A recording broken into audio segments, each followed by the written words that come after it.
let's hop into the NBA playoff action. And jumping into the NBA, we do have some play-in games going on right now as we are recording. Brett, the Golden State Warriors and Lakers just tipped off. The Memphis Grizzlies just beat the San Antonio Spurs.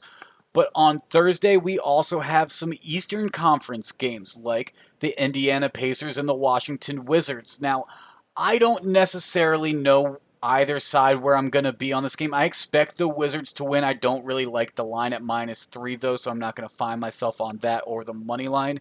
The over-under at 238.5.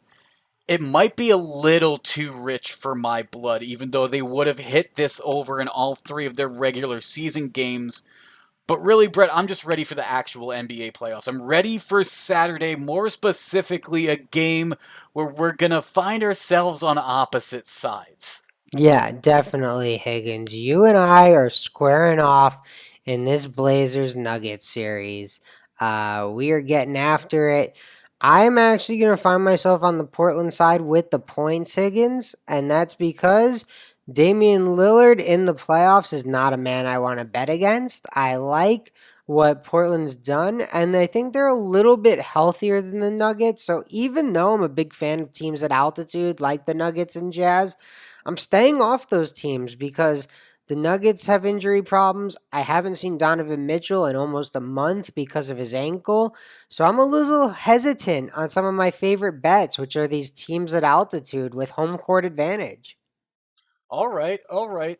Now, I would typically say I don't mind your pick or I like your pick, but you know what, Brett? Right now, I hate your pick because I'm going with the Denver Nuggets -1.5, the exact opposite side as you are.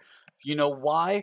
Because Nikola Jokic, arguably the MVP, should be the MVP if you ask me, but who does Portland have that can stop him? I Yeah. don't think that they will be able to. And although Jamal Murray's out, so you have the possibility of Dame time starting up, of CJ McCollum having a great game. I just think when it comes down into the paint, if you slow this game down like you hinted at with the Pacers Wizards game, you slow it down, the ball goes inside, goes to the big men. No one's going to be able to stop Jokic in this matchup. Yeah, I mean, I think Jokic is the best player on the court. But Dame's unbelievable, very clutch moments in the playoff history.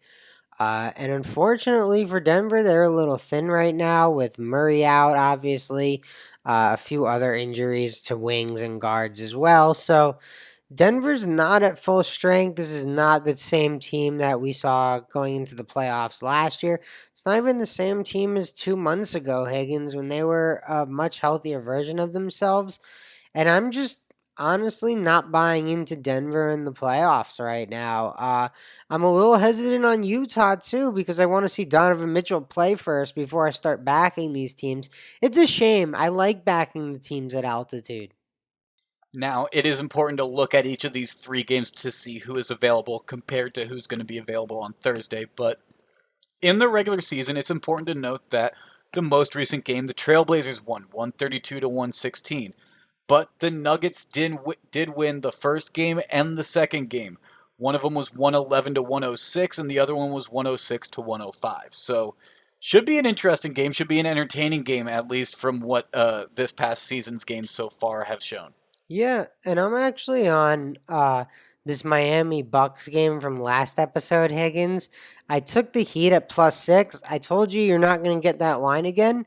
Well, a point's been shaved off already in just about a day and a half here, Higgins. So, Yes, it is. uh, so Miami is now +5. So I am not picking Miami. I already have my money down on the +6, and I'm glad I got that down. That's my Levy lock from 141.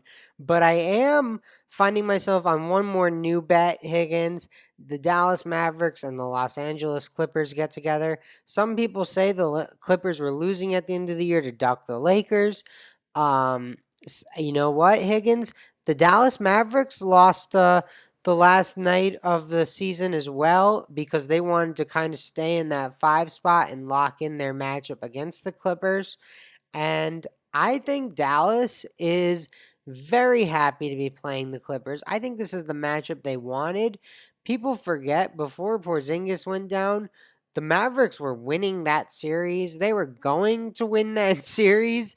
Porzingis goes down, the Clippers come back. I think Dallas has been waiting for this opportunity for a year. And I think on opening night to get them as dogs, that's a great value. I don't necessarily know if Dallas is going to be so happy that they wanted to play the Clippers at the end of this series. But going into it, game one, oh man, Higgins, they've been waiting for this game all year. This is a game that I looked at hard, but also stayed away for the sake of the pillars, like you mentioned earlier, Brett. Partly because, like you mentioned, the Clippers do need to prove it to me at least a little bit in the playoffs before I'm going to find myself backing them, I think. Because we saw the issues that Kawhi and Paul George had last year. So I'd like to see them recover at least in one game. I'm not talking about a full series, but I'd at least like to see how they play in playoff mode for the Clippers. Yeah, I'm just excited to watch these two teams square off again. But Higgins, I see you are going to the Big Apple for the return of the playoffs in MSG. Yeah, I just like I was doing with the NHL during the regular season. I'm taking one pick per day. So I have one for Thursday, one for Saturday, and I have a pick for Sunday. The Atlanta Hawks are facing the New York Knicks. That's at least the game that we have a line for right now from the Sunday games. And you know what? I'm gonna take the hometown Knicks minus 1.5. I know it's a young team. The Knicks are gonna have a lot of pressure on them. I don't know how they do for the series, but to start off, I'm gonna back Julius Randle and the Knicks. But honestly, Brett, part of what's convincing me with this is the other side, the Atlanta Hawks, and who's going to be leading the troops over there. Trae Young, his 3 years with the Hawks so far, has not made it to the playoffs. And do you remember what he did with the Oklahoma Sooners his 1 year in college basketball? He lost in the conference tournament in the very first game. He lost in the very first game of the NCAA tournament. I need to know what this man is like in the postseason before I can back him. And most recent evidence is 4 years ago, and he lost twice. So I'd like to see Trae Young rebound. I think the Hawks should have the edge in this series potentially, even though they are the 5 seed in the East. But in game one, I'm taking the Knicks at MSG at home. All right, I can't say I blame you, although I gotta be honest, I was looking at these two rosters, Higgins, and it was really hard for me not to pick the Hawks. Like, just being like, okay, who do I think has the better point guard? Maybe Atlanta. Who do I think has the better center? Maybe Atlanta. Like, who do I think has the better four? Well, probably the Julius Randle, but John Collins is no slouch. Like, you know, it was tough for me, so I stayed away. But I like backing the Knicks. I mean, I know the Garden, even at its limited capacity, is going to be rocking on Sunday. This is a Knicks town, Higgins. The Yankees had a rough start in April. No one even knew because everyone was talking about the Knicks and Tom Thibodeau. He has to win Coach of the Year, right? Monty Williams last year, Higgins, and it makes sense. Like, he went 8-0 in the bubble a year ago.